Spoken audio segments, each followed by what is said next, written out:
He's on his way to third. The throw is late, and Delaware has him on the corners with nobody out. Yeah, that's one thing that I like from Phillip right there. I mean, he's been battling in this whole at-bat, and then I know it's not exactly a hard hit, but it's something that he can play into right field and just put the bat on the ball and good little swing and run. Now you got runners at first and third with Scott coming up. Bring up Fillingham, 6'5", 195 pounds. Big, powerful presence in the middle of this order. Golden opportunity for Delaware, who came out swinging in their last game, scored 4 runs in the top of the first inning.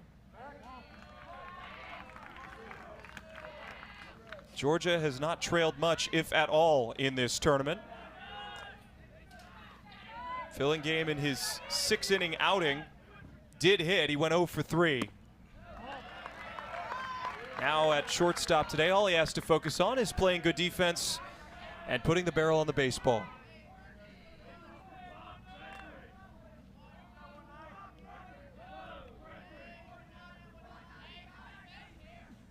2-0 on the ground to short. Cheney backhands, sidearm throw to first. What a play to retire Fillingham. It brings the first run home, but good defense by Cheney. A high level of difficulty gets the first out for Georgia.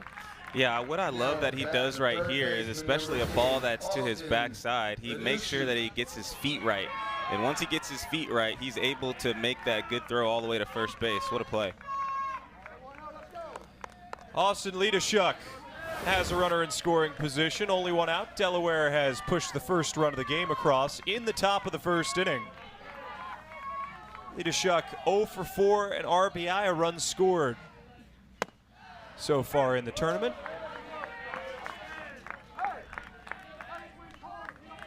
The young men from Newark National Little League, Newark, Delaware, about 30 miles southwest of Philadelphia. Cheney's playing behind the runner at second. The 0-1 pitch gets away from Britt all the way to the backstop. There's no play at third. And Delaware's taking advantage of every opportunity.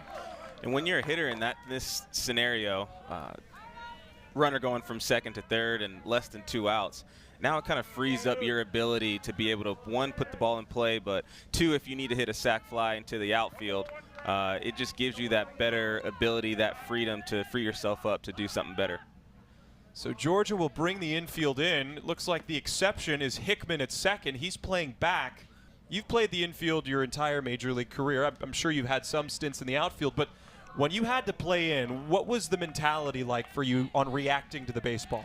Yeah, I think one thing here, especially when you have guys who are 3-4 hitters who are coming up, you just want to make sure that you have the wherewithal to keep the ball in front of you. A soft line drive takes care of Leadashuk. He can't bring that runner home, and with 2 outs, Chris Griffin will hit with a runner on third.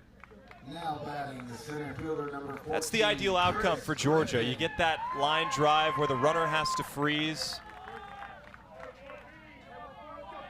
Now a ground ball or any out gets you out of the inning. But it's shot up the middle, a base hit. Chris Griffin sends it right back where it came from, and Delaware doubles their lead.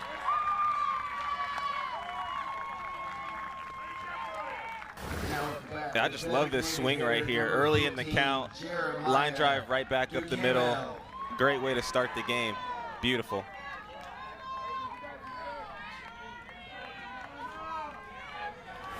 So Jeremiah Duhamel is going to hit with a runner on first. It's 2-0 Delaware. They've strung together 3 hits in the top of the first inning.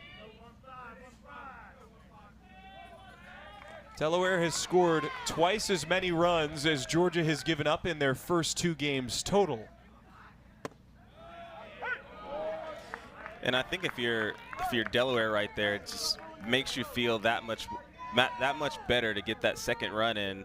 And on the other side, if you're Georgia, it feels like that second run that gets hit in, it just feels like another slight dagger. Handcuffed him with that pitch. Not much you can do with the sinker inside. 0-2. Duhamel is the DH for Delaware. The 0-2 pitch. Right down the middle, strike 3. Ochoa gives up a pair. Delaware is riding high after the top of the first inning. Strikeout wraps up the offensive half for Delaware. We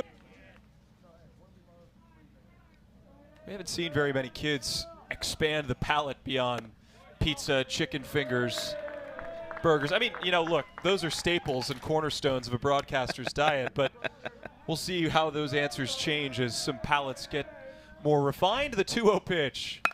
On the ground to short. Filling game will throw to first. It's a dart. And a stretch by Patone retires the leadoff hitter for Georgia. Yeah, I mean, even my kids right now, 4 and 2, it's pizza and chicken nuggets and fries. And guess what? We move it to the next day.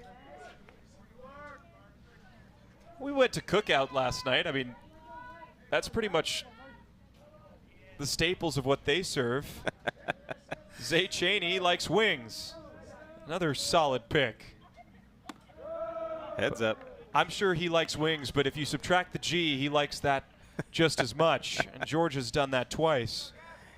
He knows all about those wins, babe.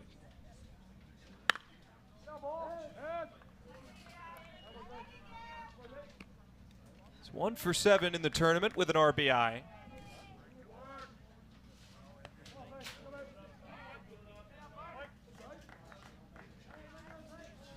Gavin Mort, the pitcher. Going to be tough to replicate the performance of Scott Fillingame, who went 6 innings, got the win, gave up 5 hits, just 1 run, 2 walks, and 3 strikeouts on 95 pitches against easily the host team. Quality start at this level, very impressive.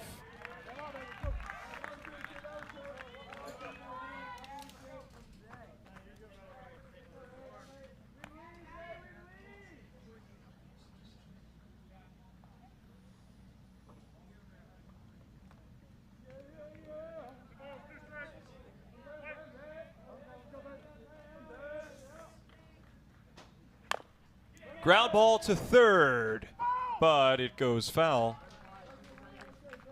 Would have been a tough play with the speedy Cheney motoring up the first base line.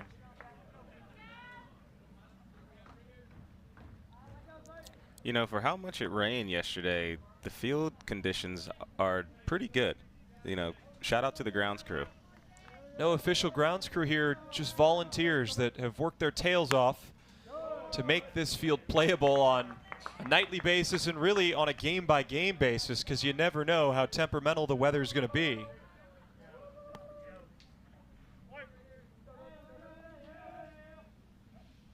Two. Whoa, look out.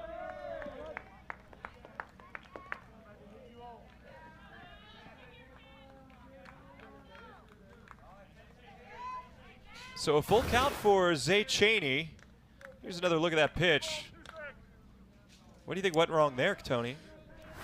A breaking ball that didn't break. Well, that fastball was pulled outside, ball 4. So Georgia has its first base runner of the game. It's Zay Cheney. You don't want to mess around too much with this middle part of the Georgia order. There's some big boys with some pop. Harvey's 1 for 3, an RBI, a run scored. 15 years of age. There's strike 1.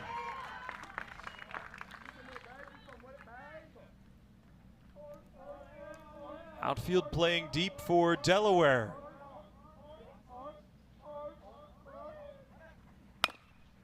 Ground ball to third. Bobbled off the glove of Ladashuk into left field, and Georgia gets a break.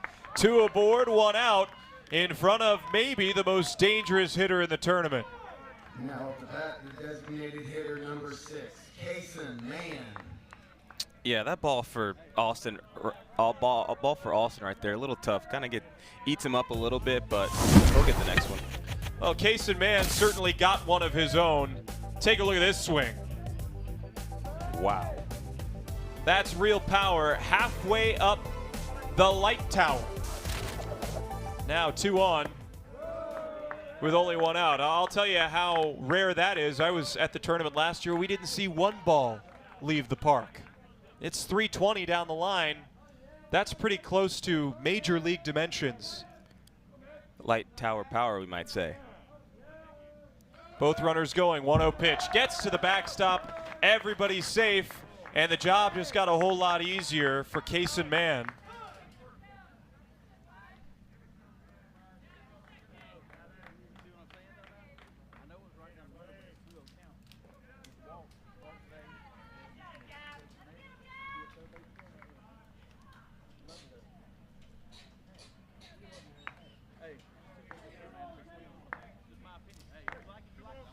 And it began with a ground out to short, then a walk, and an error by the third baseman. And a big cut by Kaysen Mann makes it a 2-1 count. All right, in this spot, runners second and third, one out. What's the approach as a hitter? You know, I like the aggressive swing that he took right there just because it's a 2-0 count, runners on second and third, less than two. The infield's kind of playing halfway right now, so the advantage is to the hitter. Right now, Mort just not having a feel for that breaking ball. And I think that's one thing for Mort that, you know, not really too concerning right now, but you might have to put that pitch on the shelf for right now. 3-1, fastball bounced foul. Well, that's got to be a scary thing for a young pitcher. You have a really dangerous power hitter at the plate with two already in scoring position. You can't throw your secondary pitch. All you have is the fastball.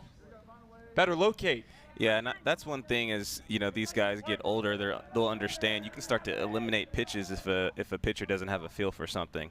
3-2, hit on the ground to third. Lita Shucks gonna throw to first and takes the out while allowing a run to come home to score. An RBI for Kaysen Mann, his fifth of the tournament, makes it a 2-1 game. Now batting the right fielder, number 15, McDonald. Yeah, I think if Lito Shuck had a chance, he just bobbled it a little bit. He had a play at home, but I think he gathered himself and made sure that he at least got one out at first. Nice play to stay with the baseball and not panic. To a retired Cam McDonald. Will take strike one. One thing I'm noticing from Mort is his ability to get the ball in on the hands. Couple of ground outs already. Useful skill. Yeah, I see that Mort's still trying to go to that breaking ball. I think for right now it's kind of hanging up where he's not really getting that snap break that he really wants on it.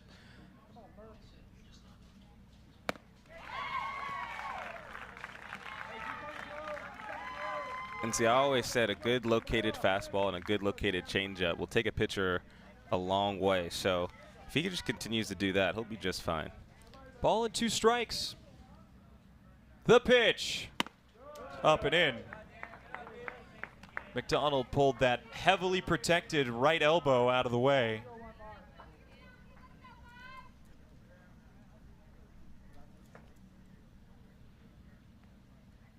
Two.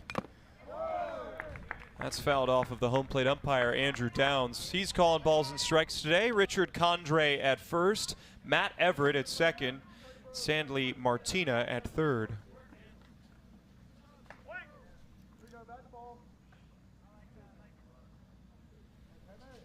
Two. Hit in the air to right. Ambrose is there. So Georgia gets one back, but Delaware keeps a 2-1 lead. We are on to the second from Easley, South Carolina. Delaware fans are loving it. The manager of Delaware has his team up a run. Zay Cheney works out of the windup. His first pitch is pushed foul to the right side, 0-1. Yeah, there are two schools of thought that you can use if you're pitching at this level with pitch count regulations. You can ride a guy for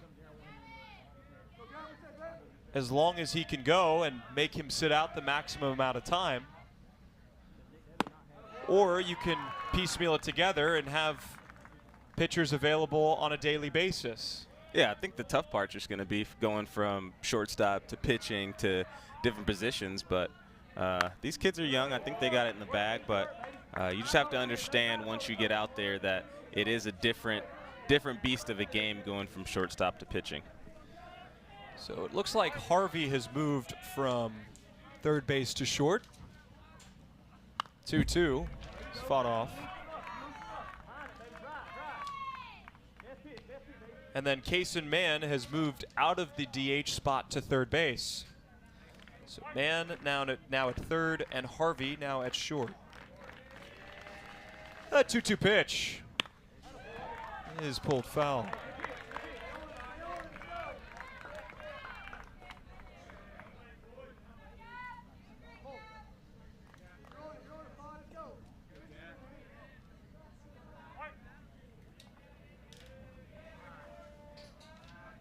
Cheney's 2-2 pitch is up and away. He has the velocity, just not the command yet. So Tony, here's your eligibility rules. You throw between 31 and 45. You only need to rest 1 day. So Ochoa probably be available tomorrow. This is spun weakly to the left side. Mann cuts it off, gloves and throws to first for out number 1. Yeah, I like those rules in terms of just making sure that everybody's getting protected out there. And you know, sometimes in these tournaments you kind of see some of these pitchers being able to go longer and longer, but you know, the health effects down the road on these arms, you want to make sure that the longevity of these arms are able to last. It's such a big problem at the higher levels of baseball, the wear and tear on pitchers, their ligaments. See Tommy John surgery as not a matter of if, but a matter of when. And it starts here. It starts with how hard you push these guys and how many pitches they throw on an annual basis.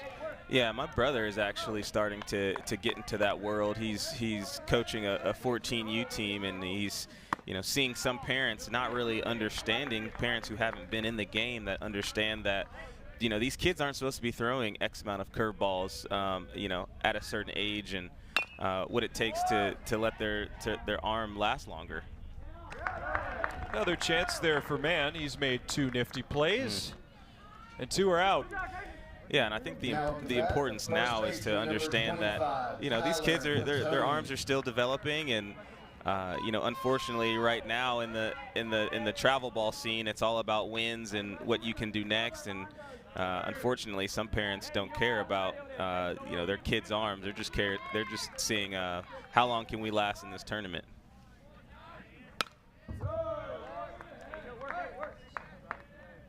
Those regulations set up by Little League, you understand why. And everybody wants to pitch when you're younger. It's just the coolest spot to be in. You control the game. Patone on the ground. That'll sneak through. A 2-out hit. Delaware will flip the lineup card over. Back to the top of the order with Zach Faircloth. Now batting the left fielder, number 18, Zach Faircloth.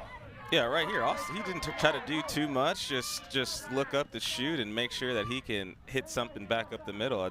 And I think for Tyler, he understands, hey, hitting and power is one of the things that I'm going to have to be good at, and he does it well. You have a bigger guy as your 9th place hitter. They like his ability to get on base. He hit well situationally in the last game. Had a sacrifice fly that brought home a run. Faircloth got the morning started for Delaware with a single against Ochoa. Now he faces Cheney.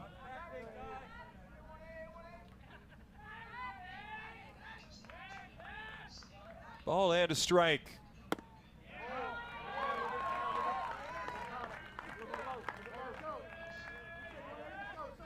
Got an action-packed slate of games today. Marquee matchups. These are the quarterfinal games.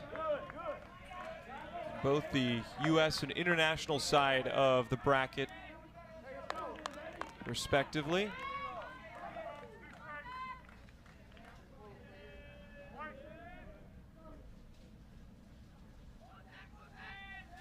Cheney's 2-2. Popped up. Weekly right side of the infield, and Hammond downs. He's going to make you throw strikes. Like that. 1-1.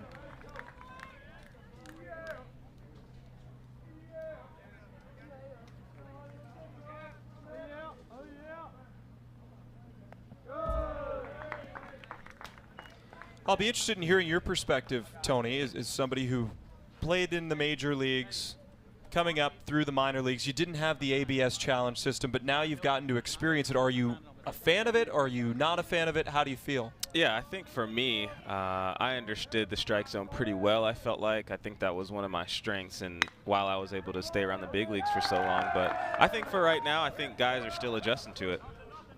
Ground ball gets through the wickets of Lidashuk. If it's scored an error, it will be the third baseman's second of the game.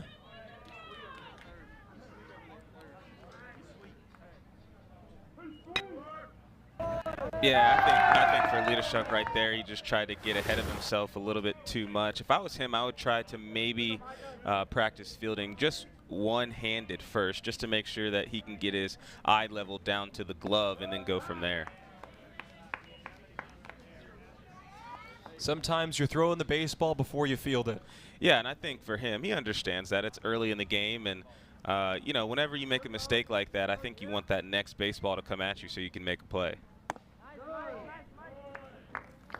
Going back to our ABS conversation, you understood the strike zone. Sometimes in your career, you'd have to come off the bench and be very aware of the strike zone. Did ABS help or hurt that skill set? Yeah, I think for me, I would have probably enjoyed ABS a little bit more.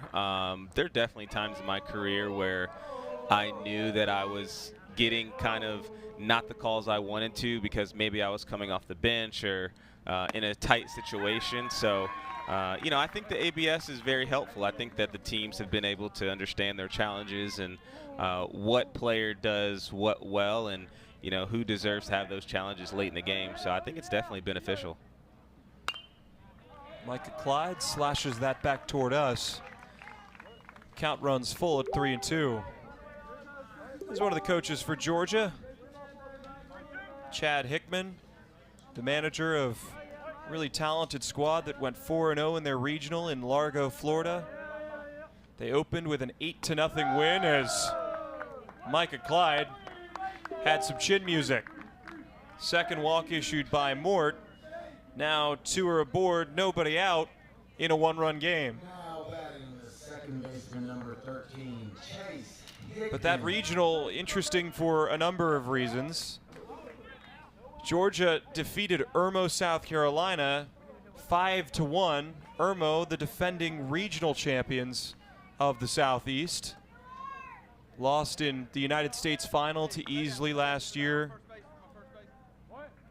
Sort of a perennial team that was expected to be here.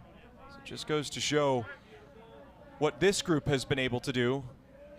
From Macon.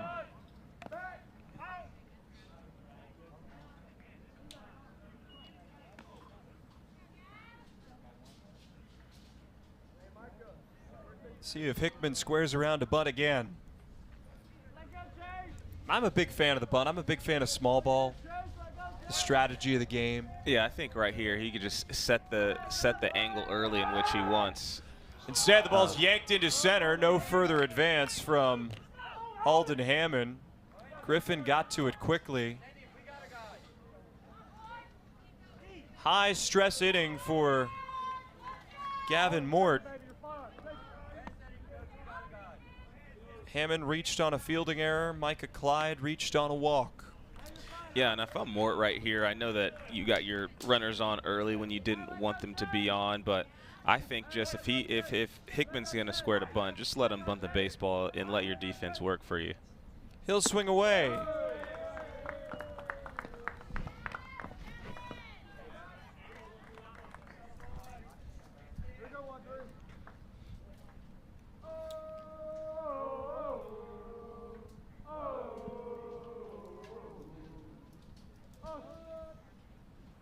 Ground ball to second. Christ Flips to filling game. The throw to first is in and out of Patone's glove. Taylor made double play. The throw was low, and Georgia advances the runner to third and has him on the corners with only one out. Now batting the catcher, Yeah, Mort made a good pitch right here, and I feel like if the middle infield could have made this play and then get 2 outs, I think he would have been that much more excited. But right now, runners on the corners with 1 out, you still have a chance to throw another sinker right here and maybe get another double play. So keep your head up, keep throwing it, and keep trying to pound that zone.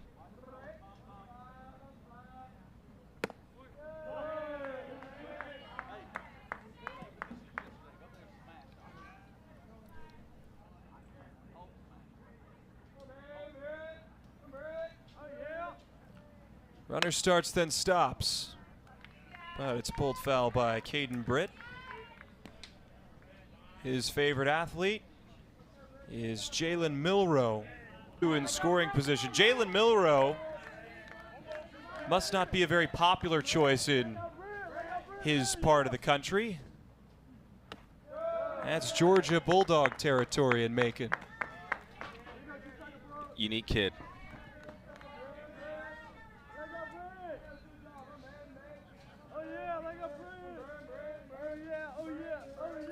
Oh, 2-2. Good fight.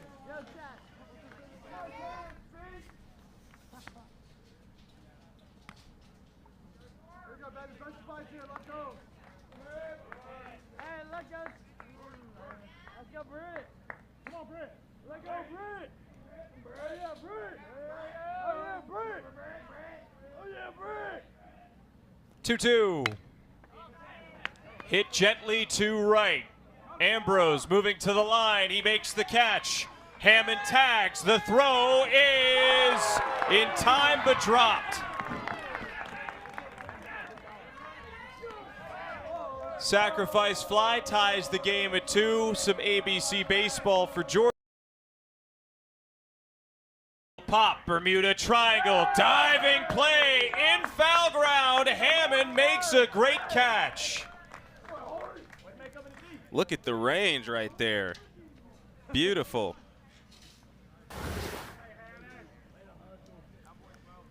To even track this baseball is impressive.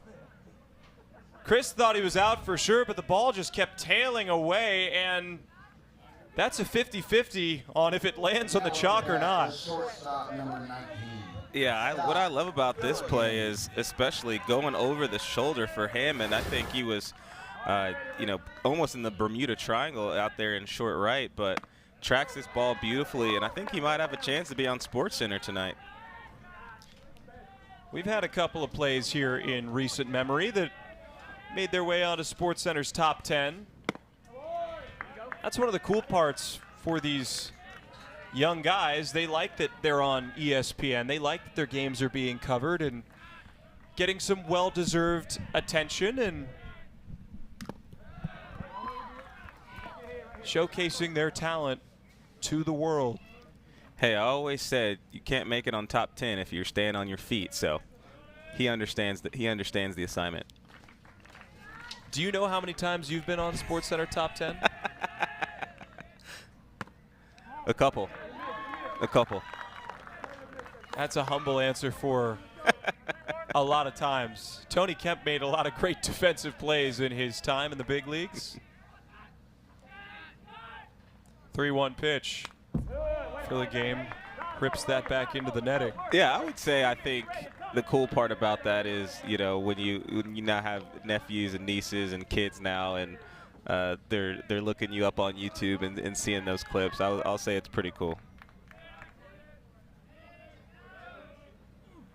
Check swing. It's too far inside. The appeal says he didn't go around, so a 1-out walk for filling game. His long strides could be a problem.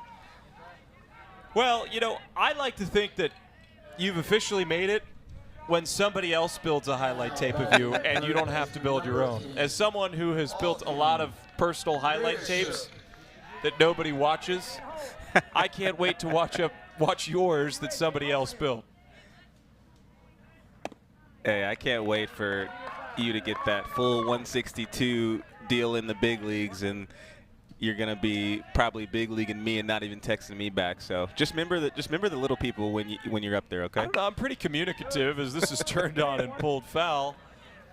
But I mean, I don't even know what a broadcast highlight reel would look like. It'd just be other people who are far more successful, far more athletic, usually far better looking and in much better shape, and me just sort of talking about it. As this is hit into center, another base hit. So Delaware has been putting the ball in play. That's their 4th hit of the game. Georgia has tied it at 2 without the benefit of a hit. But the pressure has been on pretty much from the word go. Number 14, Chris Griffin.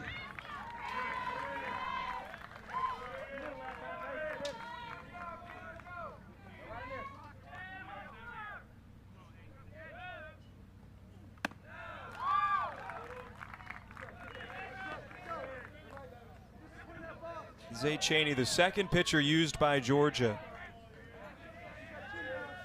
Got a couple of ground balls and a pop out to first last inning.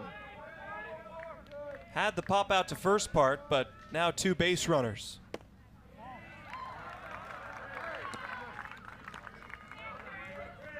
Yeah, and I think for Georgia, I don't know how much longer Chaney's going to be out there. I think that right now he's battling.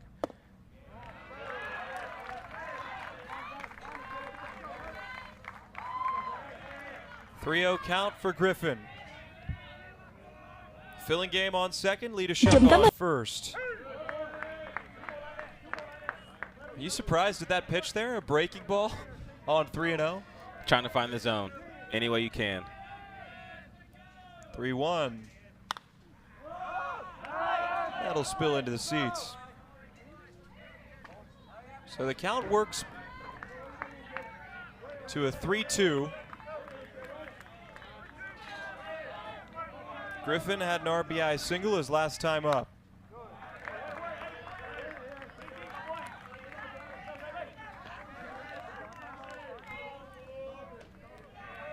They're giving him a ton of room on the left side between short and third. He can get his hands through the baseball. Instead, he hits it a mile high to right. McDonald surveys and makes the catch. No advance.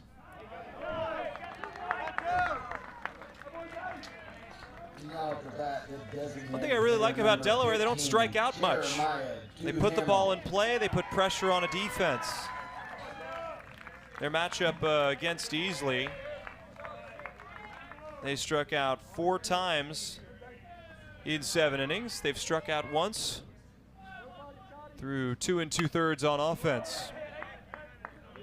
Yeah, I want to give some credit to Chaney right there, especially going 3-0, coming, battling back and making sure that he gets an out right there. And now he's just 1 pitch away from getting out of this inning.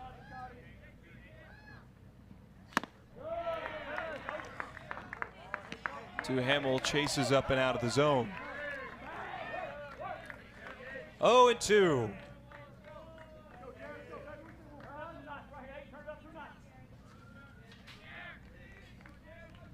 Chaney's pitch.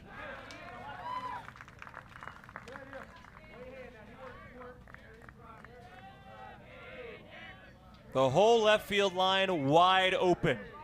Bell is playing in the gap in left.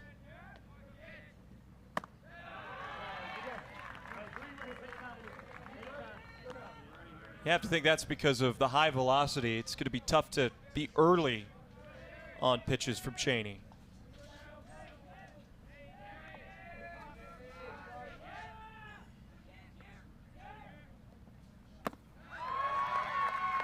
So last at bat, he went from 3-0 to a full count. This at bat, he started at 0-2, and now the count's full. What will he do with pitch number 43 of the morning? Here it is. Foul ball hits off the end of Duhamel's bat. Everybody's going to have to scurry back to their respective bases.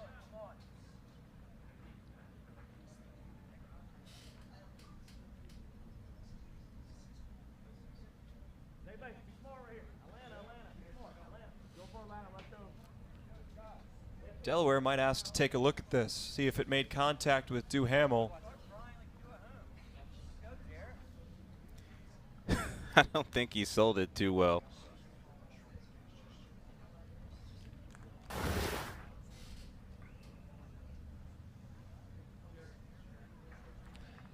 Yeah, I'm not sure if that hits the knob or if it hits him in the knuckle. Looks like it actually hits him in the knuckle. Yeah, it looks like he actually gets him. Maybe he's just so in tune with the game, he didn't feel anything. And here's what's interesting about that too is there's no appeal down to first because they called it a foul ball. Does his swing come through the zone?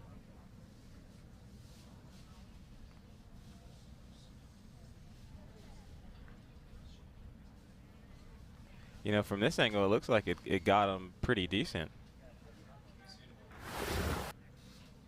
But also the sound is kind of deceiving.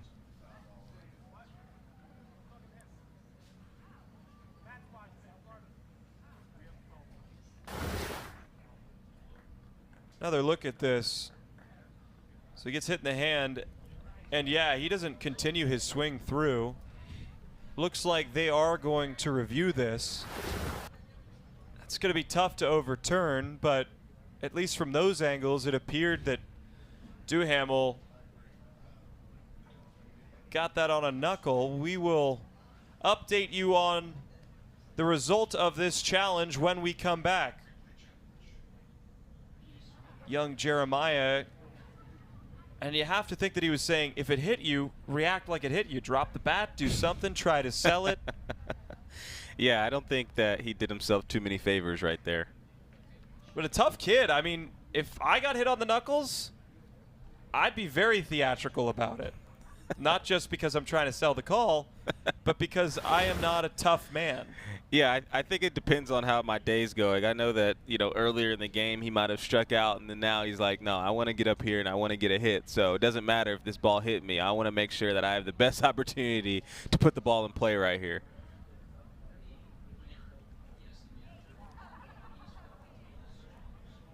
You hear the Delaware fans saying he's a tough kid. Well, it's almost like they're listening to our broadcast on ESPN+.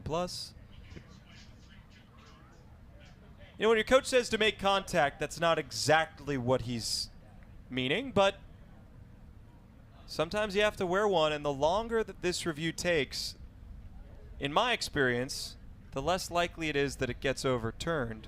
You need clear and convincing video evidence to overrule a call. It seems pretty clear that the ball hit him in the knuckles, but you just never know what other angles they have.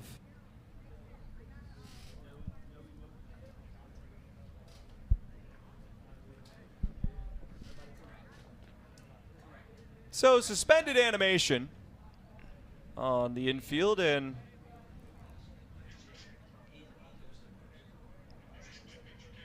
if this call is overturned, the bases will be loaded with a pitcher that has struggled with his command a bit in the third in a tie game. And Duhamel, happy with the call, he flips the bat toward his dugout. The bases are loaded, and Georgia is going to have to go through the opposing starting pitcher, Gavin Mort, in a tie game.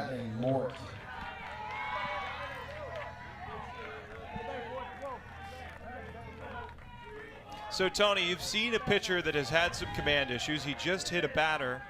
How aggressive are you going to be? Yeah, I was going to say right there, I think I'm at least taking a pitch just to see where, you know, Cheney's feeling, and especially after a long break like that.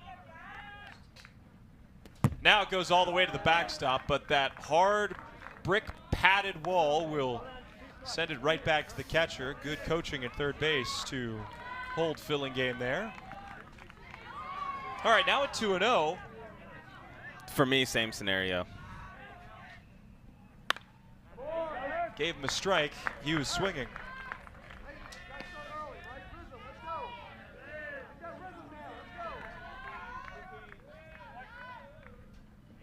Cheney working quickly. That's dumped into right. It's down for a hit. One run scores. Lita Shuck coming to the plate. It's up the line. The throw to second is going to be in plenty of time to get Mort but a 2 RBI single makes it a 4-2 game. Oh, man. Didn't look good right there from Mort.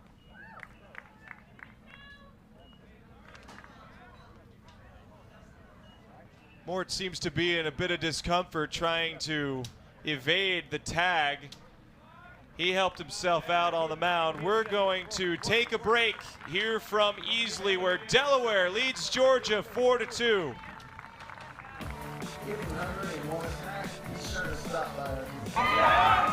Gary and Tony Kemp on ESPN with you all day long.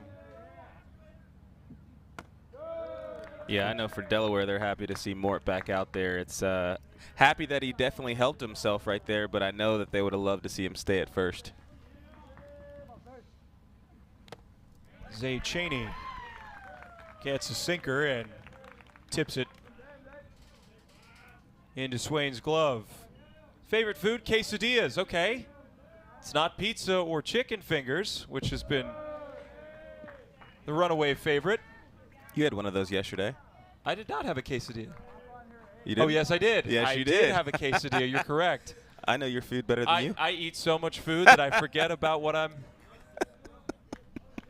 putting in my body. On the ground, little spinner. Tough play. Filling game sends a throw wildly to first. So a leadoff single for Cheney helps out Georgia's cause. Nice effort by Filling game, but not sure if he ever had a real chance to get the speedy Zay Cheney. Be good for Cheney. Not doing too much, just working up the middle, and especially tough after pitching that last inning. That's the first hit for Georgia of the game. They've scored 2 runs without having a hit. Now this is sent a mile high to left. Faircloth gives way to Griffin for the first out. Runners tagging. Cheney is going to dive in safely. A heads-up play to advance 90 feet. How about that base running, Tony? Very heads up. The thing I like about it is I think that Cheney, when he went back to first base, could see the miscommunication in left field right here, and especially once the center fielder is going, as in Griffin, and he understands that he kind of just lobbing the ball back in, and what a heads-up play. Now it's Kaysen Mann, who already has 5 RBIs in the tournament. Got his team on the scoreboard in the first inning with an RBI ground out. He'll look to do much more damage than that. Showed you his long home run in the opening game for Georgia.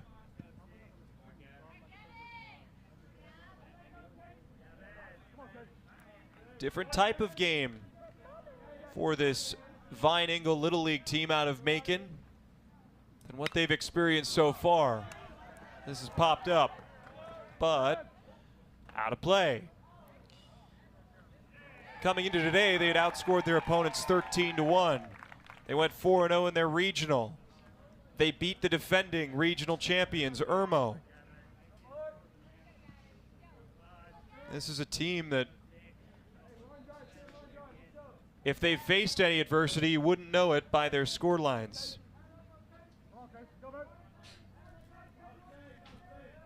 Runner going, pitch in the dirt, throw down to third by Swain. Runner looked like he came off the bag, but found a way to get his right foot back on the pillow. A good slide by Cheney, and havoc on the base paths gives Georgia a good chance. Yeah, and for this Georgia team right here, for him to be able to get to third base and avoid this tag right here, very savvy play by Cheney, I'd say, and to get his foot back. And now just takes the pressure off Mann if he can get this ball to the outfield.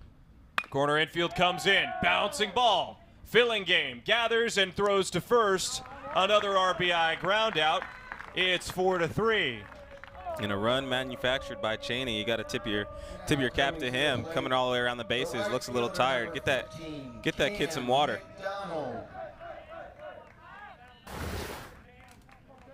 Nice play by Filling game, working up the middle and getting to that baseball quickly, delivering a low but accurate throw to first. Good range. And so far for Filling game, I got to say, he's got some very good savvy in this game, understands how his body works to moving to first base. And I know the throw was a little low right there, but him to be able to get to that ball right there shows what kind of capabilities he has at shortstop. Cam McDonald flew out to right his first time up. He's behind the count 0-2. McDonald hit a walk-off 3-run home run for this team to advance to the state championship.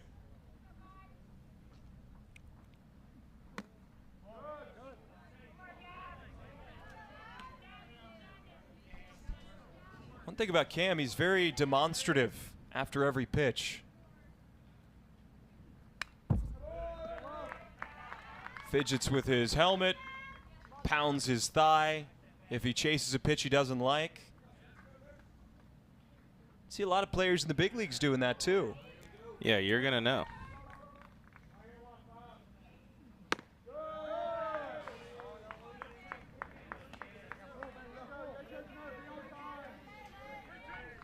So a full count. The payoff pitch. It's fouled off the home plate umpire, Andrew Downs. He's had to wear a couple already today. They're going to check on him. Make sure he's all good. Yeah, good for Martina to just come down and make sure that Downs is okay.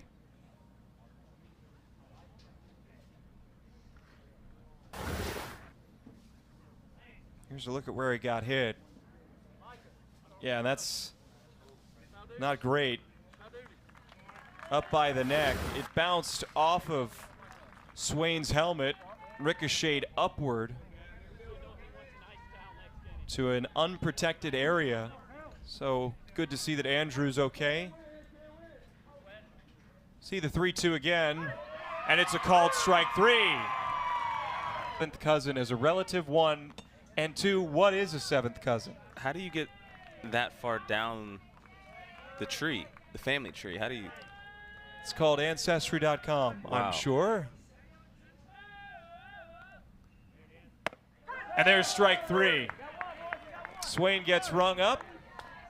First strikeout of the day for Cheney, and there's the first out of the inning. Yeah, Swain didn't like it too much, but that caught a lot of plate. Almost came back, whipped back into the zone. Pretty pitch by Cheney.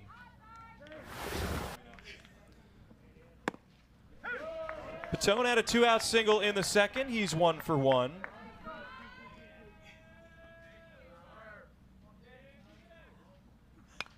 Wants to swing the bat.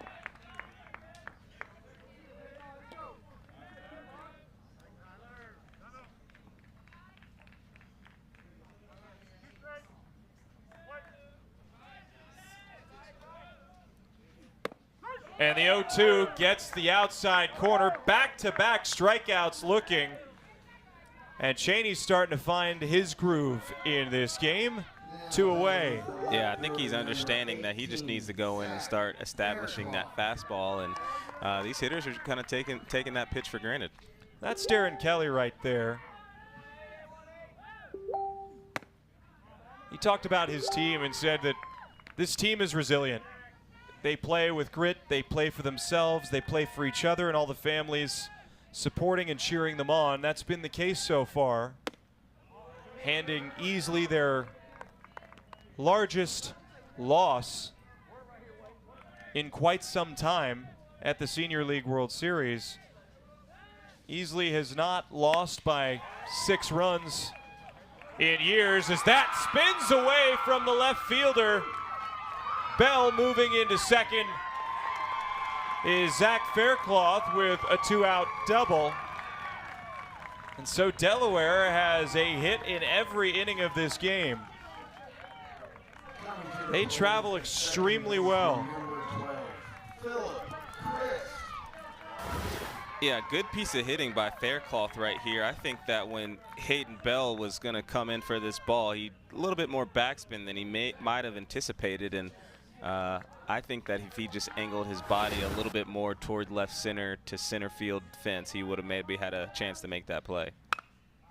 So we've seen the Liberty Bridge We've just talked about Bell, the left fielder. Put those together, you get Liberty Bell, and we're talking about Delaware, whose team is from 30 miles southwest of Philadelphia. You know, does life imitate art, or does art imitate life? Not that you could call this art by any stretch of the imagination. You know, I didn't take too many history classes in college, but I think you could have been a professor at Vanderbilt. I don't know about that. Vanderbilt's pretty good academically. Ground ball to the left side. Shortstop Harvey makes a low throw, and a nice pick by Hammond on the other side. So no damage against Georgia in the top of the 4th inning. They'll look to these guys starting their baseball lives with Little League and falling in love with the game. Not just watching it, not just consuming it as a fan, but as a young player as well. Yeah, and I think everybody has dreams of continuing that playing career in high school and college, and you know, and hopefully one day these guys get drafted and get to experience some professional baseball.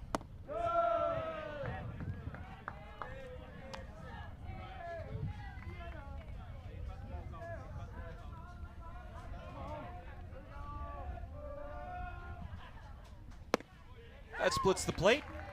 2-1.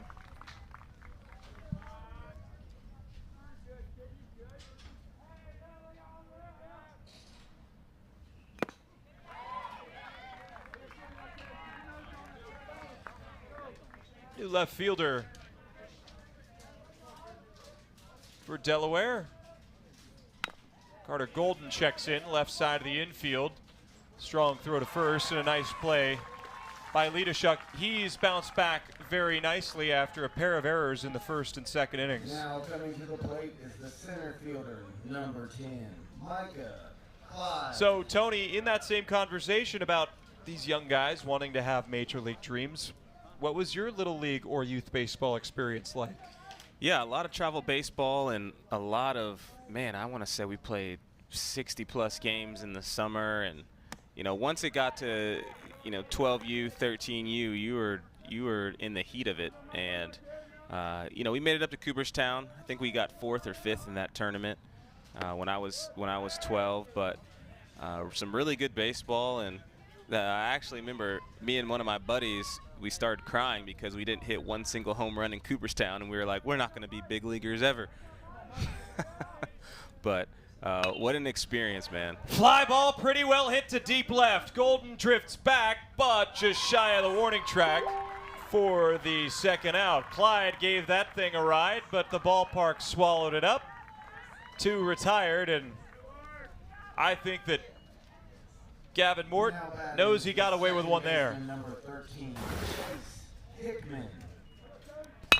Still a good piece right there, just a tick under it. But I like the sob story about not hitting a home run in Cooperstown. That really was a tearjerker for those of us who never hit a home run in our baseball career.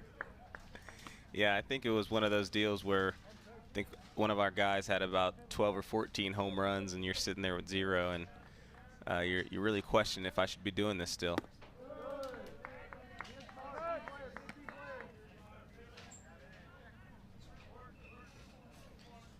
Noah Hickman's favorite show is Scooby-Doo. You a Scooby-Doo guy? I like him even more. Have you ever watched Scooby-Doo Mystery Incorporated? Like the TV show that they had running in like the 2010s? You know what? I don't think I tuned into that, but they had some very good mystery villains, I want to say, back on those episodes. Oh, it was great. Now, the reason I ask is because it has sort of like an edgier tone to it.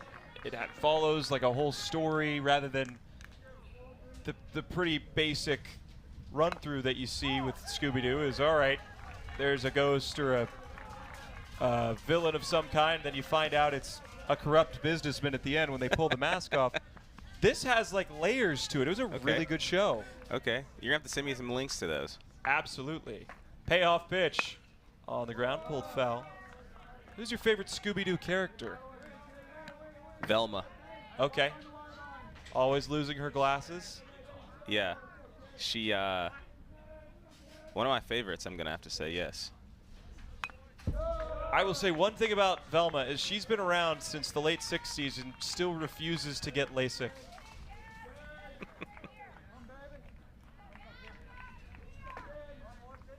I feel like it would take her out of some sticky situations, to say the least, if she just wasn't dropping those glasses so much. 3-2, foul ball. Yeah, I want to say it's a ploy in the show, but I also think that she's one of the smarter characters. Yeah, she's the brains of the group. Who would you say you're most like? Which character in Scooby-Doo? Say that one more time. Which character would you say you're most like in Scooby-Doo? Shaggy. 3-2 is upstairs. And the pitch sequence is no mystery for Chase Hickman. He walks to first. So that might be the end of the line for Gavin Mort at 83 pitches. He's done a fantastic job. We'll see what the manager Darren Kelly goes with here. Doesn't seem like he's going to pull Mort from this game.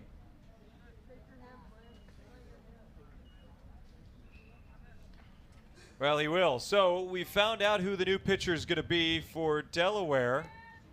When he enters the game remains to be seen. So he fooled us all. Looked like he was making a call to the bullpen. Instead, he's going to let Mort face Caden Britt. Remember, 95 pitches is the max that you can throw in a game, and it comes with 4 days of rest. Yeah, I think Darren wanted to go out there and just really give Mort a talking to and just, hey, you've been throwing the ball pretty well. Just continue to trust your stuff. And the ground ball goes up the middle for another Georgia hit.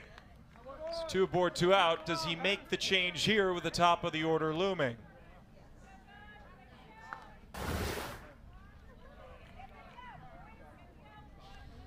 Yeah, a lot of singles up the middle today, and I really enjoy that because making sure the baseball travels in that hitting zone and just not doing too much. These hitters are understanding it.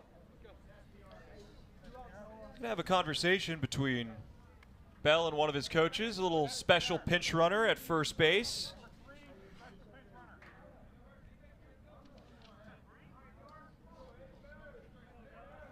Caden Britt will be lifted for Noah Hickman, the brother of Chase Hickman, who stands on second. So we've got a Hickman party on first and second base. One Hickman representing the tying run, the other the leading run.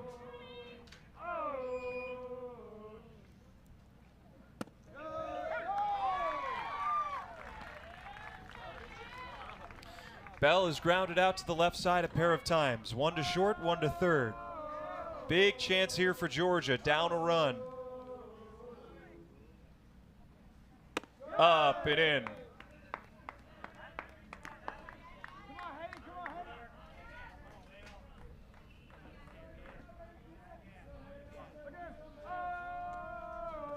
Good lead off first for Noah Hickman.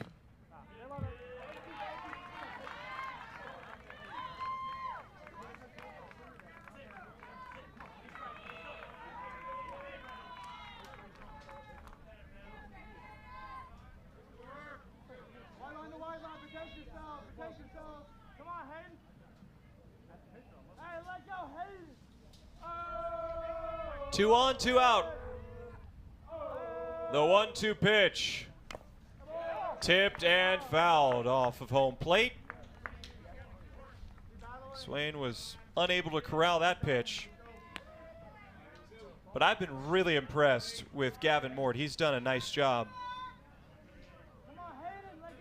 Throwing strikes. He's gotten himself out of trouble and has kept this game from spiraling out of control. Double steal on. Swing and a miss. Bell chased away. And Mort tiptoes out of trouble yet again. Through 4, Delaware leads 4-3. What a pitch here. Down in the zone. And Griffin due up, the heart of this Delaware order, trying to extend their lead beyond the measly 1 run that they've built up. Yeah, Cheney's been pitching with some pace right here, so I think for this Delaware club, you have to make sure that once you get in the box that you have your time, but you're also in your own rhythm and you can see how Filling Game is getting back in that box and making sure that he has his own time. So I think he's understanding that as well. 2 balls and 2 strikes.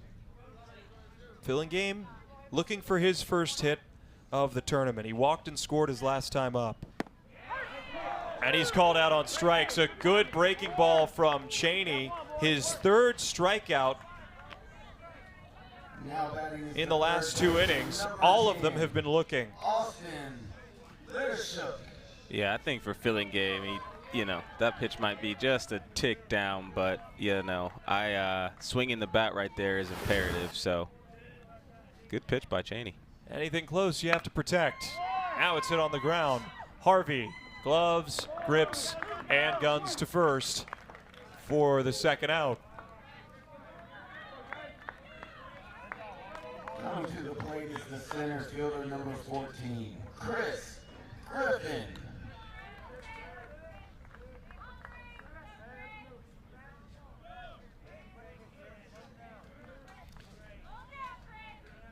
Chris Griffin's hit the ball hard a couple of times. He's seen the opposite field well. An RBI single that way and a fly out to right. 15 years old. Played a solid center field for Delaware. Hits one high in the air to deep right. McDonald makes easy work of that. Painless inning for Zay Cheney and Georgia, who find themselves down a run. We're heading to the home pitcher to do that. It's Chris Griffin, the right-hander, coming in from center field in relief of Gavin Mort, who did excellent work, if I do say so myself. 4 innings, gave up 2 hits, 3 runs, 1 of which was earned with 3 walks and 2 strikeouts. Here comes Canada. They'll be in our next game, which will start 30 minutes after the conclusion of this one. Canada against Venezuela to move on to the international final. And the first pitch from Griffin is down and in to Zay Cheney.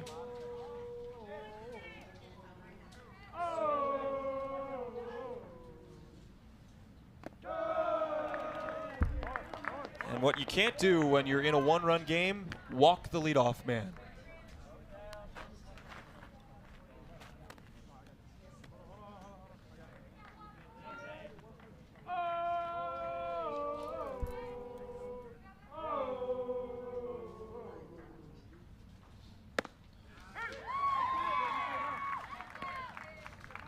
One of the changes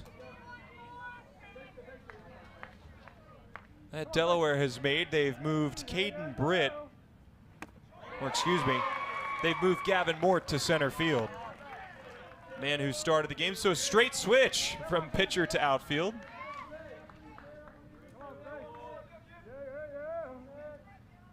Two, yanked well side.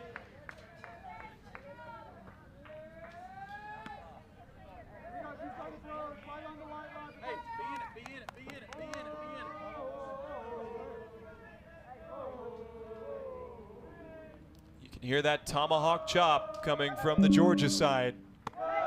There's ball 4. So Griffin walks the leadoff man right in front of Caden Harvey, who's 0 for 2. Now batting is the shortstop, number 16, Caden Harvey. Delaware has held this part of the order in check.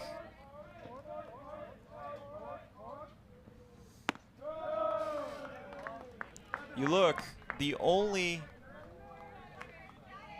person in the 1 through 4 spots in the order that has a hit is Xavion Cheney, who stands on first.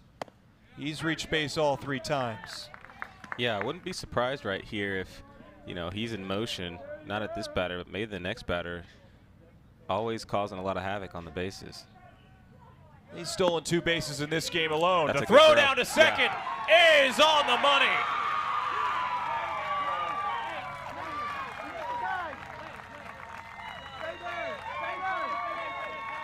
Harvey gets thrown out at second base. He's up immediately, pleading his case that he got around the tag. And if you remember, in that 3rd inning, he had a very acrobatic, elusive slide into 3rd. Yeah, and what a throw down. He might have escape that tag right there, and it might be overturned. So we'll see if he was able to evade that tag. But what a throw by Swain. Yeah, this angle doesn't help you much. Body blocking where the glove is. Our first angle might be the best that we have if we can slow it down, but it looked like on that first look that Chaney got around the tag. Let's see if there's any contact with the body. Yeah, I don't see it. The glove comes down on the infield, and he gets his hips away from the glove. Hand gets in right there. And the glove is on the ground, not on the body of Chaney. But do you have clear and convincing evidence?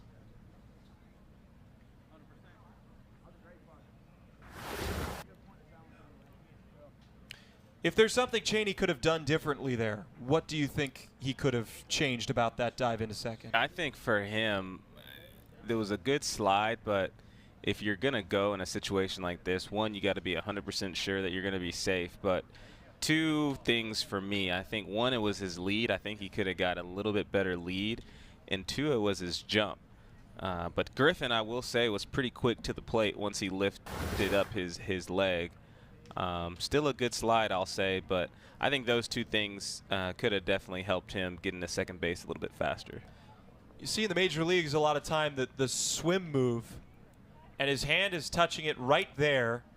Doesn't look like the glove is on his body, but again, we don't have a better angle than this at our disposal. But in the major leagues, you see that swim move where they pull that left arm away, get the right arm around the bag to evade the tag. I think that might be working against him in giving that inside arm to the shortstop. Yeah, I was never good at the swim move. If I'm sliding right into the bag, I'm either out or safe. I'm not really. I really can't. It's tough to do. You know, you see Javier Baez, who's so good at it, and some of these guys who are so good at, you know, they're elusive and avoiding tags. But yeah, Chaney right there. Maybe I don't know. We'll see. We're gonna see what this call is. But a perfect throw down to second. The only thing that I could say on the other side with Chris, who fielded the ball, didn't really let the baseball travel.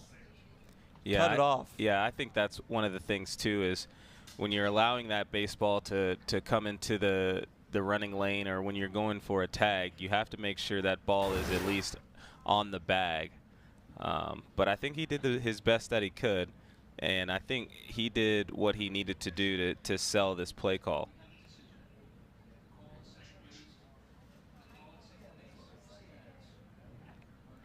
Gonna be that it might just be an out because of the evidence that is on the field. So we'll see if there was a better angle, maybe, but you know, throw beat them. It looked like a decent tag, and they might just roll with it. And the runner is out.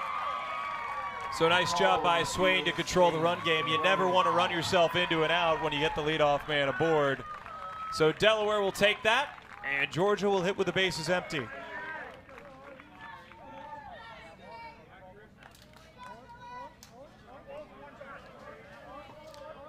2-1 count to Caden Harvey.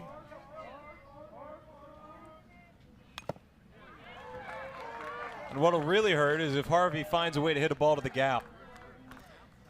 Yeah, sometimes that's how it plays out. He's going to hit a ball down the line. It might have been runner on third with Chaney, but we'll see if he can put the ball in play right here.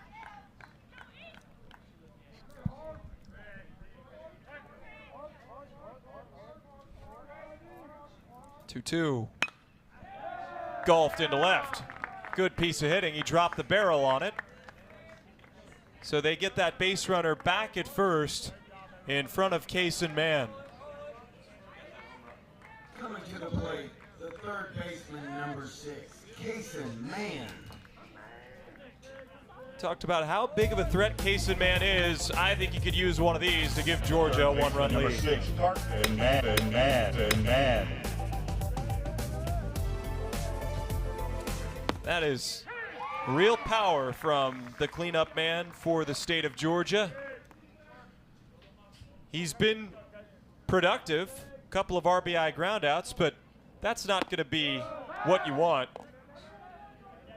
If you're a cleanup hitter, you're looking to put the ball in play. It's 4 for 9 in the tournament, 6 runs batted in and a home run.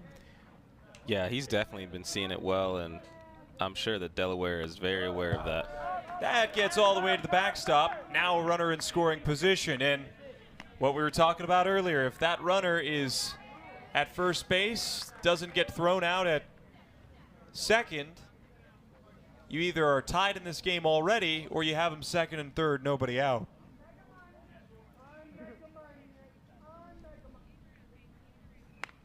Yeah, and if I'm Chad Hickman, I'm going, and maybe after the inning or whenever this game concludes, you kind of talk to Cheney and say, hey, you know, in this situation in the game, I know that you're wreaking havoc on the bases, but you got some guys coming up behind you in your 3, 4, and 5 hitters, and just let these guys work a little bit too. That strike zone has to feel awfully small with this guy up to the plate.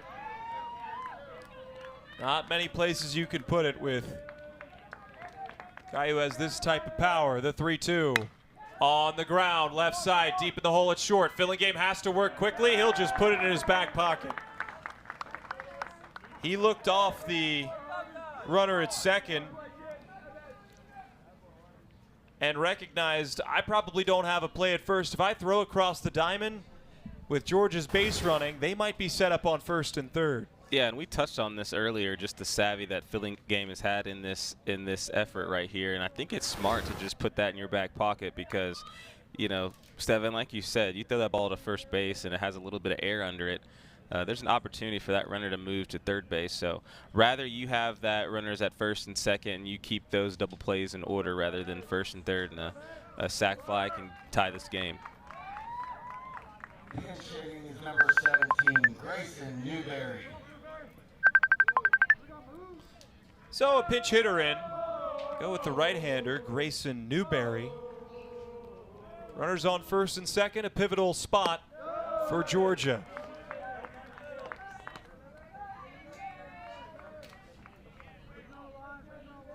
You had the lefty in Cam McDonald. They must have seen something they liked with Newberry. Both runners going. And that might have been what it was. Get a righty in there. Affect the vision of the catcher. The game within the game.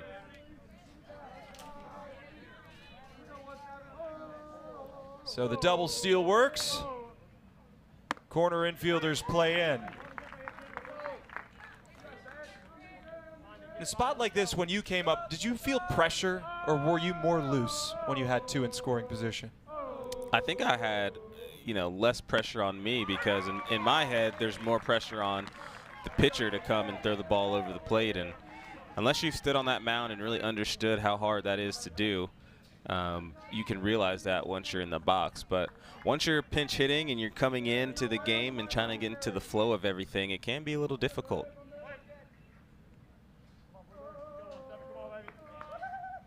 2-2. Turned on, but foul.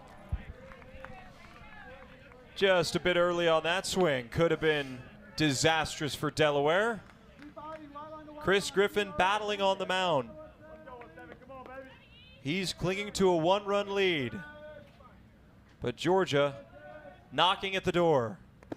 Down and away. Good pick by Swain to keep that in the neighborhood. For some of these high-level teams, the margin for error is so slim.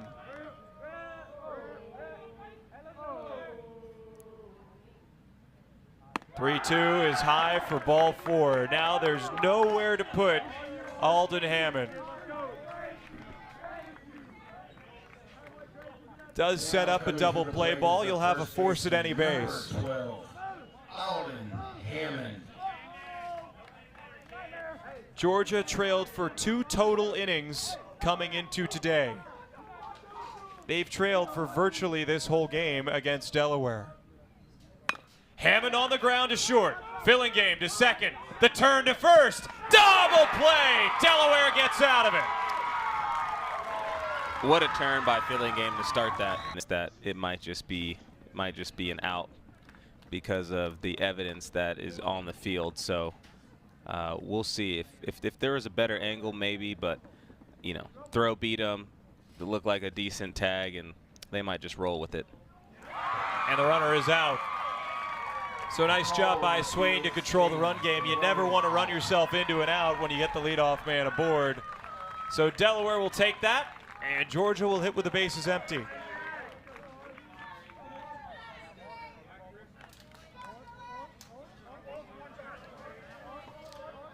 Two-one count to Caden Harvey.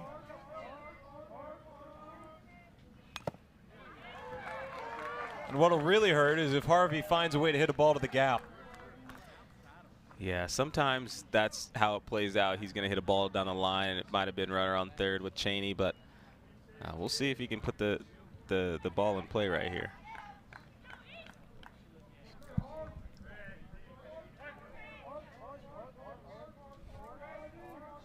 Two-two.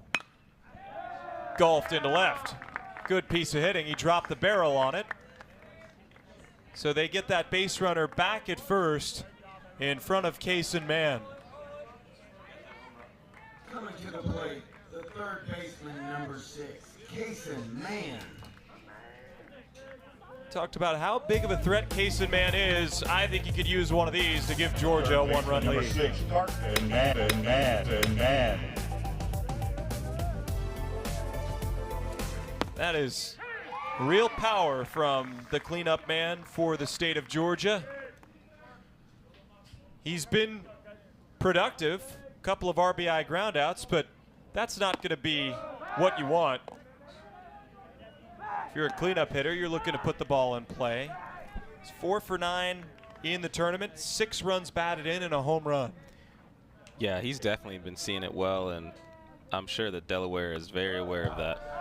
That gets all the way to the backstop. Now a runner in scoring position. And what we were talking about earlier, if that runner is at first base, doesn't get thrown out at second, you either are tied in this game already or you have him second and third, nobody out.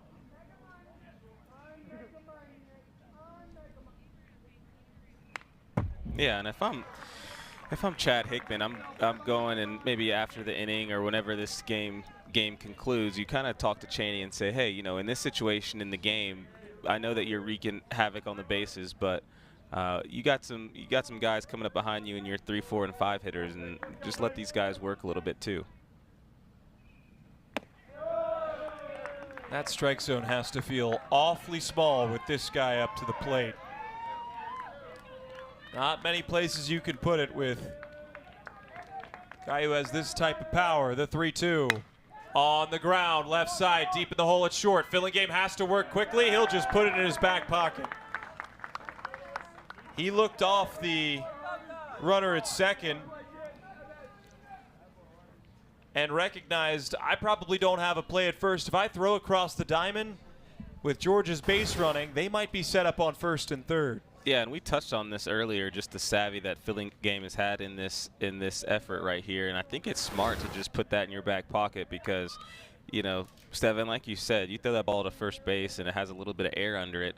There's an opportunity for that runner to move to third base. So rather you have that runners at first and second, and you keep those double plays in order rather than first and third, and a sac fly can tie this game. Pinch hitting is number 17, Grayson Newberry. So a pinch hitter in. Go with the right-hander, Grayson Newberry. Runners on first and second, a pivotal spot for Georgia.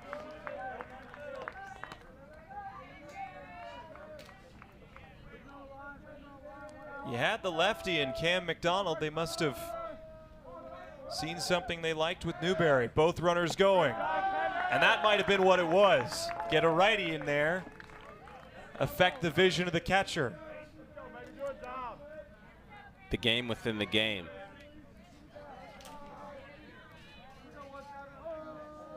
So the double steal works. Corner infielders play in. In a spot like this, when you came up, did you feel pressure or were you more loose when you had 2 in scoring position? I think I had, less pressure on me, because in my head there's more pressure on the pitcher to come and throw the ball over the plate. And unless you've stood on that mound and really understood how hard that is to do, you can realize that once you're in the box. But once you're pinch hitting and you're coming into the game and trying to get into the flow of everything, it can be a little difficult.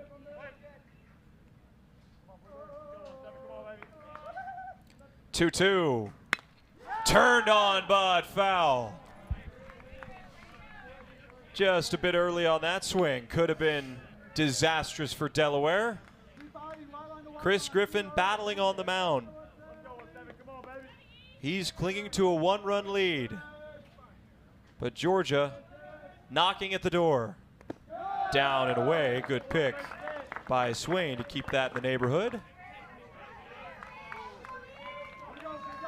For some of these high-level teams, the margin for error is so slim.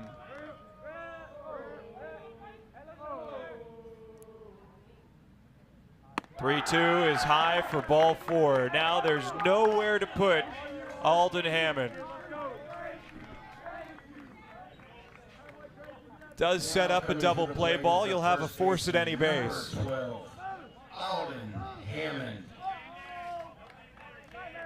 Georgia trailed for 2 total innings coming into today. They've trailed for virtually this whole game against Delaware. Hammond on the ground to short. Filling game to second. The turn to first. Double play. Delaware gets out of it. What a turn by Filling game to start that.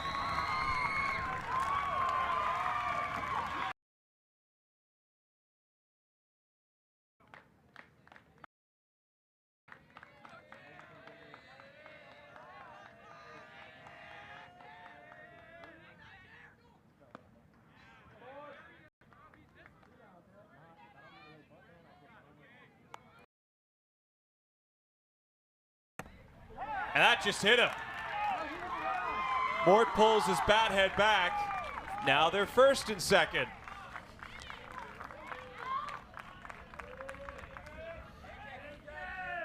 Sometimes when you don't capitalize on opportunities offensively, Now batting the Things- catcher, number 9, AJ Swain. can spiral out of control defensively.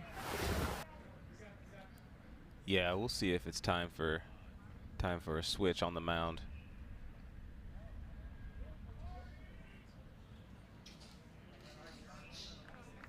That's Chad Hickman. See what he decides to do. What do you think this conversation's like? Well, I think right now for him, being able to be where he's at, 70-plus pitches, you have to understand that, one, it's getting deeper in the game, and he might be getting a little bit more tired. And with runners at first and second, you just want to say, hey, if they're going to bunt, just let's not be too cute, and make sure that if they're going to try to get the bunt down, let them do it. Make sure that your defense that you went on for your bunt defense is good, and that your defense is shored up in what they're going to do out there.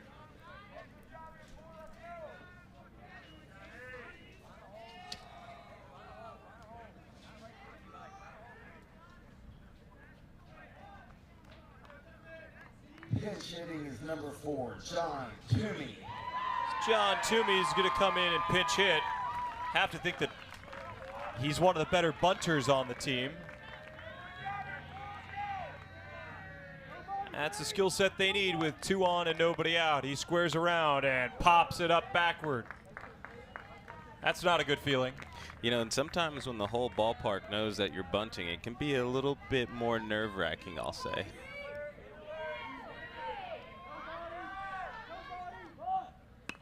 Pops it up. And it's just out of the reach of Britt, the catcher for Georgia. So that's twice now that he's gotten underneath it. What's that feeling like? You have runners on first and second, nobody out. You need to do a job, and then you pop up a bunt. Yeah, I think for now, for Delaware, you know that you obviously want to get this thing down, but if it's foul again, now you're sacrificing your hitter. He's swinging away. And at the top of the zone, he's called out on strikes. So a good bounce back from Cheney to get Toomey, the pinch hitter. There's the first out of the 6th. And Tyler Patone who's been a threatening presence, will have a chance. Number 25, Tyler Patone.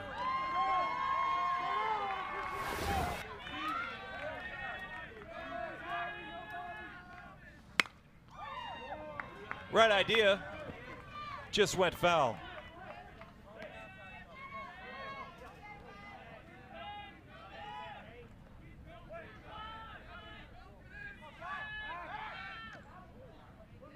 Had the pick play on with a runner on second. They are daring Patone to pull the baseball. I mean, there is real estate like you wouldn't believe on the right side.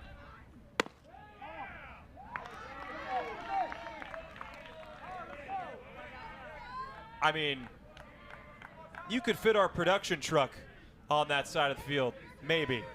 Probably not, actually.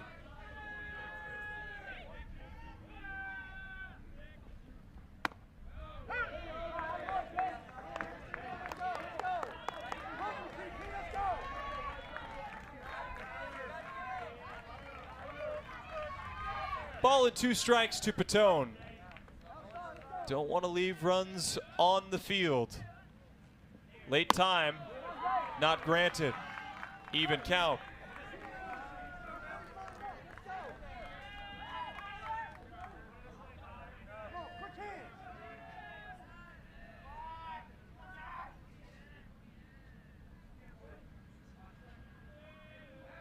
Two.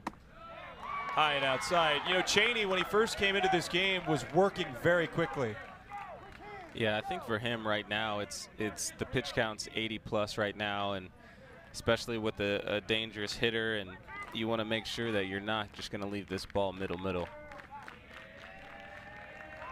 Full count. We'll see if the runners are on the move. Here's the pitch. They stay put. It's outside, and the bases are loaded.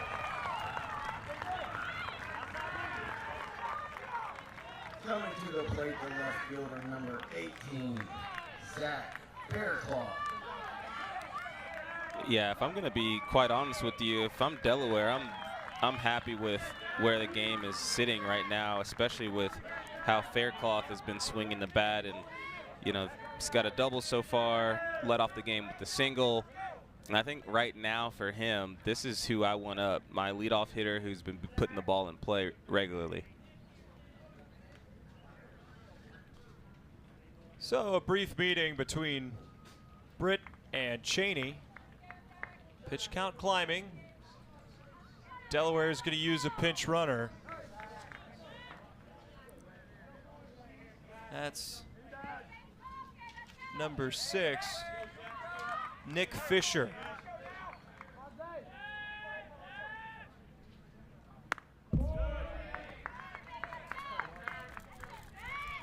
A lot of runs have been left on the field by both these teams. Venezuela starting to roll in.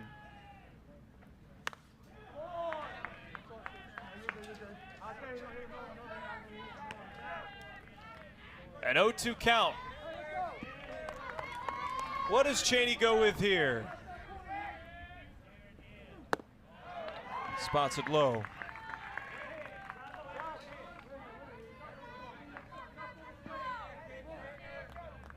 I can't wait for the games that we have following the conclusion of this one, but it has been a real treat watching Georgia and Delaware. 1-2 pitch. Swing and a miss. Faircloth got a little excited and strikes out. That's the 5th strikeout of the game Now batting the for Zay second Cheney, baseman, and it couldn't have come at a bigger number time. 12, Philip Chris.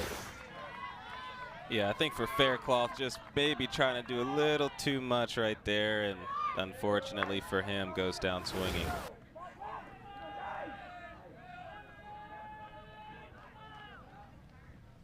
First pitch is fouled back by Philip Christ.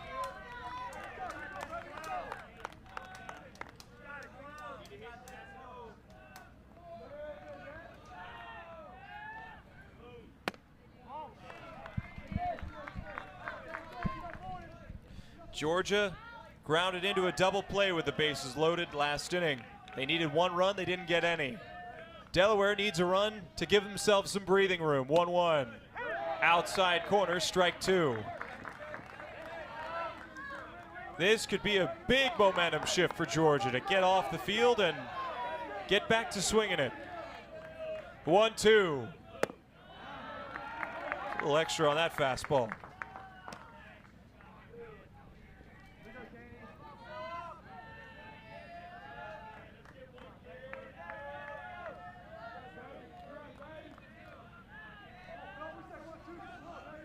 Even count, bases loaded.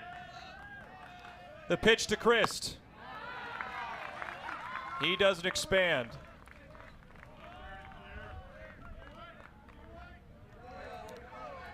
So maybe the biggest pitch in this game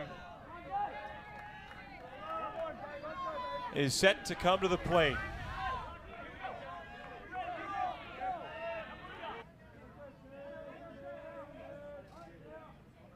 Chris Griffin has done nice work. Almost got Hickman to chase.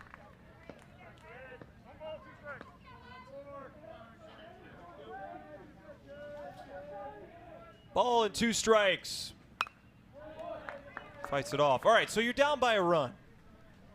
You have 5 outs left to play with. How much do you think guys overswing or feel that pressure? Yeah, I think right here in the game, these guys are just really, understanding that obviously they need to tie this game up. Or one swing at a time, and all of a sudden the ball gets rolling and the game gets going, and you see that once you get toward the end of this game that each swing matters. Much needed swing from Georgia. Hickman deposits a single into center. They have that tying run aboard. So Britt will bat with a runner on first. We'll see how eager Georgia is to put Hickman in motion after one of their fastest runners. Zay Cheney was thrown out at second last inning.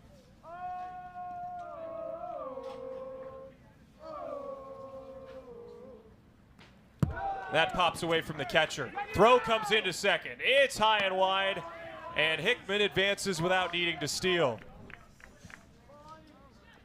1-run leads, near impossible to protect at this level when you put a base runner on.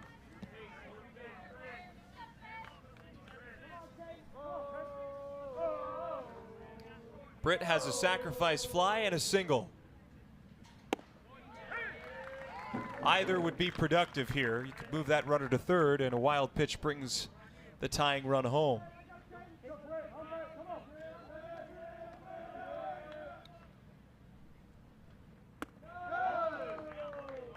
Griffin's got some good action on that breaking pitch.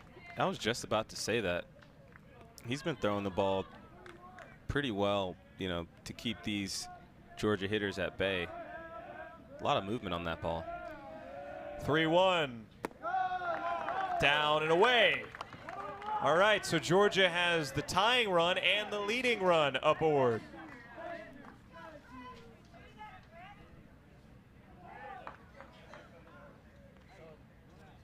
It looks like they're going to go to their bench. Bring a lefty in the game, Aaron Vaughn. They know that one big swing can turn it back over to your defense. If you get 2 runs, 3 more outs, and you flip the game on its head.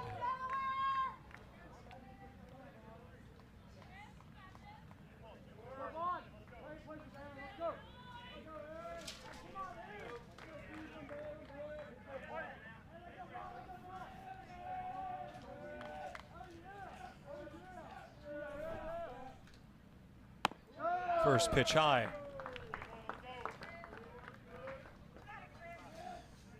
There's been no love lost between greater Atlanta area and Philadelphia over the last few years in the major leagues. This game's playing out a lot like many of those contests. Vaughn's ahead in the count, 2-0.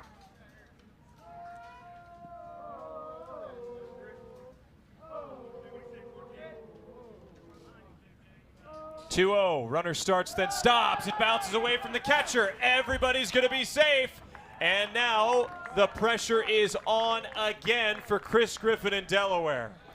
Yeah, and for Griffin, I think that just being able to just take a deep breath, and you know, I wouldn't hate if Swain just went out there and just had a quick conversation with them just to calm them down, or you know, just a quick mound visit just to regroup. Second pitch that's kicked away in the inning. And a 4-pitch walk loads him up. Yeah, I think somebody needs to go talk to him. And it brings up Zay Cheney, who's had a very good day in Easley. 5 strong innings on the mound where he didn't give up any damage. Excuse me, gave up just a couple runs of damage. Struck out 5. He's reached base all 3 times, scored 2 runs, stolen 2 bases.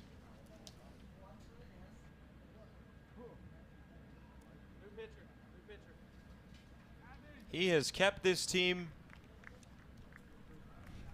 in the game in more ways than one.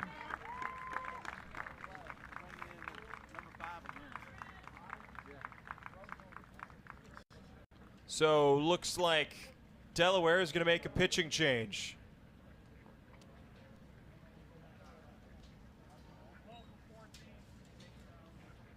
Now pitching And I'm interested number 12, Philip Chris. in what Delaware is going to do. Looks like they're going with Philip Christ.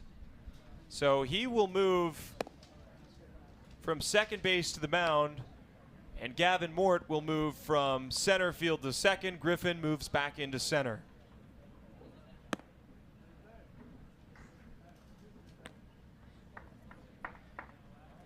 Not exactly an ideal situation to enter a game in as a pitcher. Bases loaded, 1 out in a 1-run game, but hey, this is what you find out about these young guys. You find out what they're made of.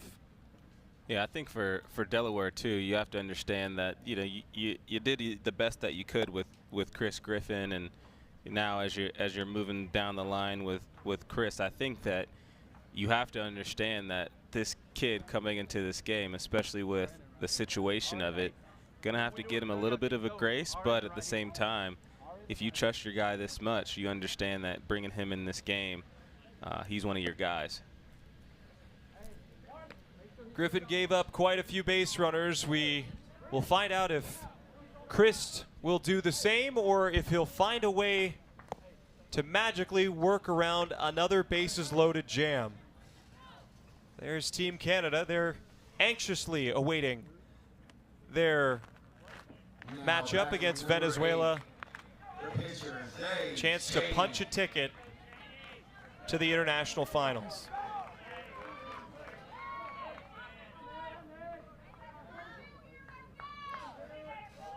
So the corner infielders are in. Middle infielders playing at medium depth. Cheney has reached base all 3 times. The first pitch from Christ is taken low, ball 1.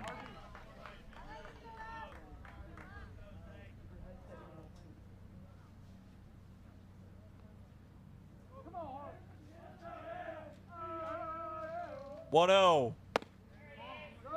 Too far inside. Looked like a changeup there. Yeah, you only can feel that Cheney's going to feel some heat right here, but I also think that he's been wreaking so much havoc today. He's got to do something good right here. 2-0, hit in the air to center. Should be enough for 1 out. Griffin settles, makes the catch. Runner tags. Hickman to the plate. The throw is in time. He guns him down. Oh no, they said he's safe.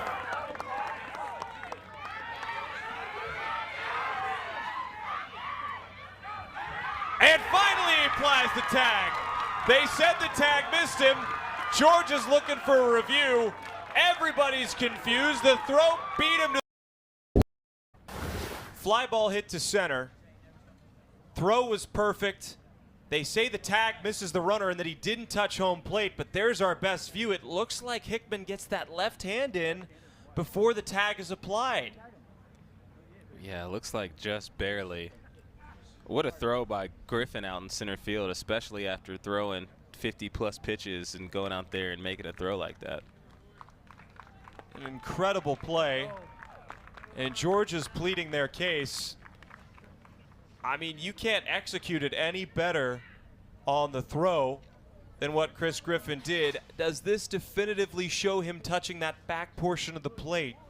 We're limited to the angles that we have, and we have a fair amount of them, but this is a big call.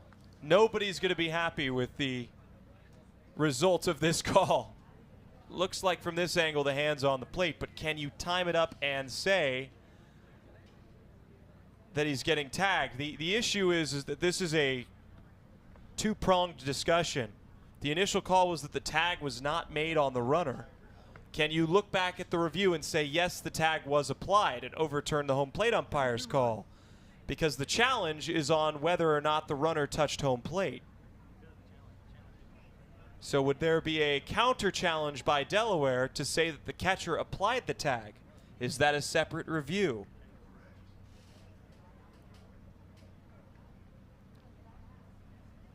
Looks like the tag misses him. I mean, we've seen some really acrobatic slides into second, into third, and now into home. This is the difference between Georgia being tied and being down by a run. Our review team certainly doing their due diligence. Georgia anxiously awaiting the result of this.